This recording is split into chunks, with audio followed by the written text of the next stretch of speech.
திருக்கடவுர்லேயே இந்த மாதிரி சாந்திகள்லாம் பண்ணுறான். இங்கே பண்ணுறதுனால ஆயுளானது அபிவிருத்தியார்தாக சாஸ்திரம். பேர்பட்ட ஒரு உயர்வான க்ஷேத்திரம். பீமரத சாந்திக்கு அங்கமாக பூஜைகள்லாம் ஆரம்பிச்சிருக்கோம். மேற்கொண்டு கலசங்களில் சுவாமியை ஆவாகனங்கள்லாம் பண்ண போகிறா. 16 கலசங்கள் ஸ்தாபனம். இந்த க்ஷேத்திர விதானம் இங்கே பண்ணிக்கிற எல்லா வைபவங்களுக்கும் பிரதானமாக நாங்கள் பண்ணுறது 16 கலசம். என்ன காரணம்னு கேட்டாக்கா, மார்க்கண்டேயருக்கு 16வது வயசில் என்றும் சிரஞ்சீவின்னு அனுகிரகம் கிடைச்ச க்ஷேத்திரம். அபிராமி பட்டர் அம்பாள் கிட்ட வேண்டிய செல்வங்கள் 16. அதனால இந்த கோவிலில் எங்கே போய் பார்த்தாலுமே 16 கலசங்கள் தான் பிரதானமாக பண்ணுவா. இந்த கலசங்களில் சுவாமியெல்லாம் இப்போ பூஜைகள். பிரதான கலசத்தில் உள்ள இருக்கக்கூடிய எம்பெருமான் பாலாம்பிகா சமேத அமிர்த மிருத்யுஞ்சயர், அவர்தான் பிரதானமான சுவாமி.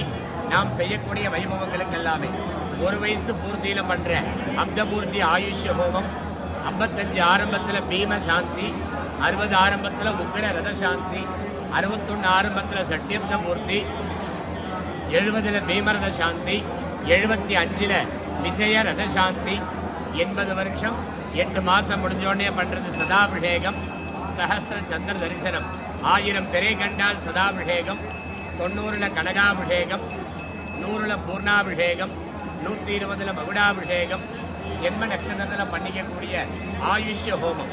இந்த எல்லா வைபவங்களுக்கும் அதிஷ்டானமான சுவாமி திருக்கடவூர் சுவாமி தான். நாம் இந்த வைபவத்தை எங்கே பண்ணினாலும் இவரை தான் பூஜை பண்ணணும்.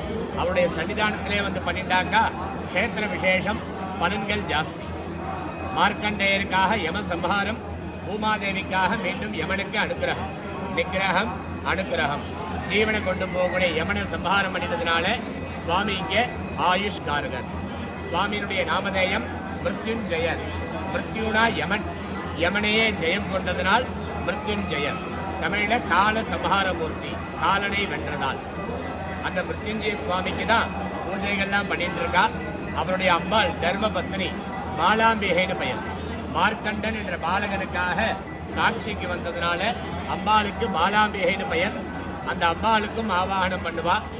மூர்த்தி சின்னது, கீர்த்தி பெருசு. மார்க்கண்டேயர், அந்த மார்க்கண்டேயருக்கும் ஆவாகனம். ஸ்தல விநாயகர் கள்ள பிள்ளையார்னு பெயர்.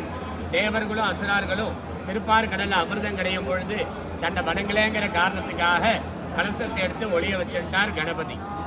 தேவர்கள்லாம் ஸ்நானம் பண்ணிட்டு பார்க்குற அமிர்த கலசத்தை காணல. மகாவிஷ்ணுவோட முறையிடுறான், என்ன தப்பு பண்ணினோம் நாங்கள் அப்படின்னு. அவர் ஞான திருஷ்டியில் பார்த்து சொல்ல, யாருமே கணபதியை பிரார்த்தனை பண்ணலை, அதனால அவர் எடுத்து ஒளிய வச்சுட்டார் அப்படின்னு. பிரார்த்தனை பண்ணுங்கோ கொடுத்துருவா இருக்கிறார். தேவர்கள்லாம் தப்ப உணர்ந்து கணபதியை பிரார்த்தனை பண்ண கணபதி அந்த அமிர்த கலசத்தை நாராயண பெருமாள்கிட்ட கொடுக்குறார்.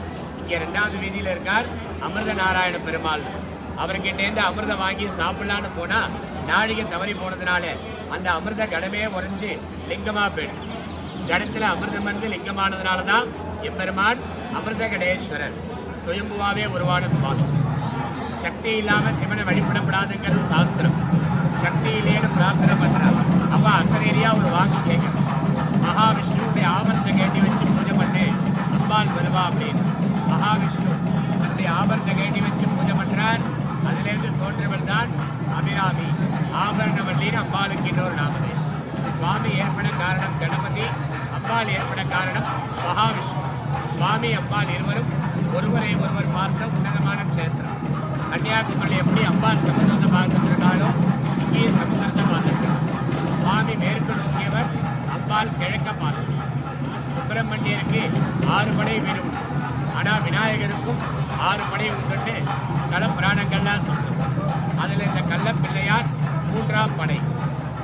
அந்த கணபதிக்கும் வம்ச அபிவிருத்தியை செய்யக்கூடிய சுப்பிரமணிய சுவாமி, இவாளுக்கும் கலசங்களில் ஆவாகனங்கள்லாம் பண்ணிட்டு.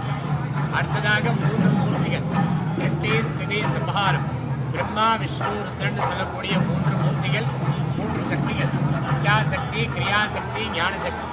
துர்கா, லக்ஷ்மி, சரஸ்வதி, இவாளுக்கும் கலசங்களில் பூஜைகள்லாம் பண்ணிட்டு. தீர்க்கமான ஆயுளை கொடுக்கக்கூடிய ஆயுர் தேவதை.